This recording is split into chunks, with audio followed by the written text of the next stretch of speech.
सोचो जरा, अगर तुम्हारी जिंदगी का सबसे बड़ा डर किसी भूत से नहीं बल्कि तुम्हारे अपने किए हुए पाप से हो।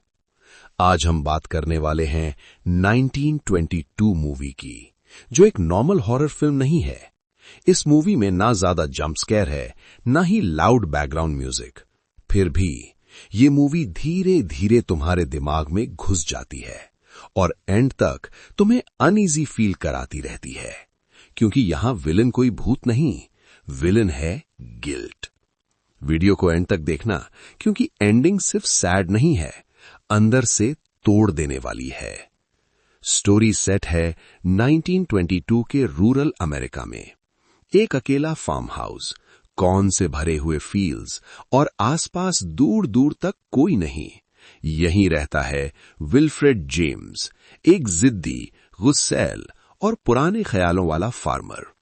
उसकी वाइफ आर्लेट जेम्स शहर जाकर नई जिंदगी शुरू करना चाहती है, और उनका बेटा हेनरी, जो सिर्फ 14 साल का है और अपने माँ बाप के बीच फंसा हुआ है। यहीं से शुरू होता है कॉन्फ्लिक्ट, जमीन का झगड़ा। आर्लेट के पास अपनी इनहेरिटेंस की जमीन होती है। वो चाहती है जमीन बेच दी जाए, पैसे लेकर शहर चला जाए, नई लाइफ स्टार्ट की जाए। लेकिन विल्फ्रेड के लिए जमीन सिर्फ पैसे का सवाल नहीं है। वो मानता है ये जमीन मेरी पहचान है। विल्फ्रेड का ईगो उसे ब्लाइंड कर देता है।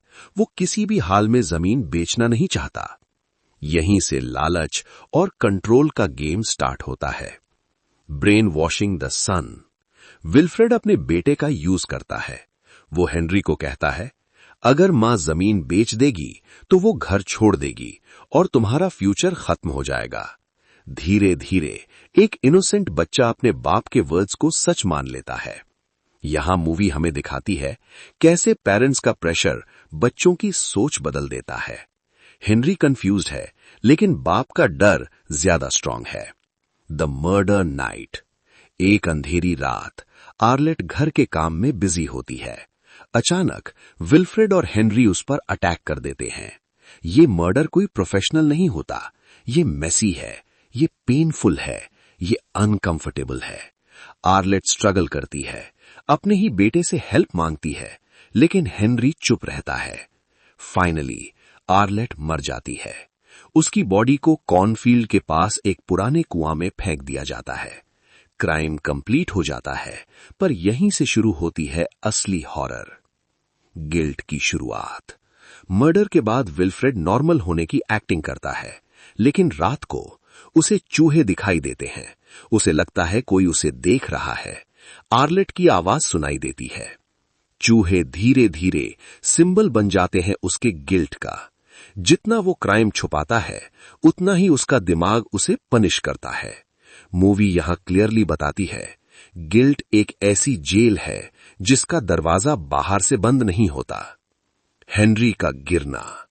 हेनरी भी इस ट्रॉमा को नहीं झेल पाता। वो घर छोड़कर भाग जाता है। शहर में क्राइम, गलत लोग, गलत प्यार, सब कुछ उसे और बर्बाद कर देता है। वो एक क्रिमिनल बन जाता है और एक लड़की के चक्कर में फंस जाता है। फाइनली हेनरी की ट्रैजिक डेथ हो जाती है। विल्फ्रेड का बेटा उसकी आंखों के सामने खत्म हो जाता है। विल्फ्रेड का पागलपन। अब विल्फ्रेड बिल्कुल अकेला है। उसका घर खाली है, फील्ड्स सुनसान है, चूहे हर जगह है। रात में आर्लेट दिखती है। वो समझ जाता है ये सब उसकी इमेजिनेशन नहीं, ये उसकी पनिशमेंट है। वो लिखने लगता है कन्फेशन लेटर। हर लाइन में गिल्ट टपकता है। Ending explained. विल्फ्रेड एक्सेप्ट कर लेता है कि उसने सब कुछ खो दिया है, पैसा, जमीन, फैमिली, सब कुछ। वो खुद को मारता नहीं, वो अपने पाप से भागना बंद कर देता है। और यही मूवी का मैसेज क्लियर होता है, इंसान अपने क्राइम से बच सकता है, पर अपने कॉन्शियंस से नहीं। Deep meaning. 1922 सिर्फ एक मर्डर स्टोरी नहीं है, ये मूवी है लालच की, ईगो की और गिल्ट की। इस मूवी का सबसे बड़ा मॉन्स्टर कोई भूत नहीं, इंसान का दिमाग है। अगर तुम्हें ऐसी डार्क साइकोलॉजिकल स्टोरीज पसंद है तो चैनल को सब्सक्राइब करो। कमेंट में बताओ, क्या विल्फ्रेड को जो सजा मिली वो काफी थी? मिलते हैं नेक्स्ट मूवी एक्सप्लेनेशन में। जब तक याद रखना, पाप की आवाज कभी चुप नहीं होती।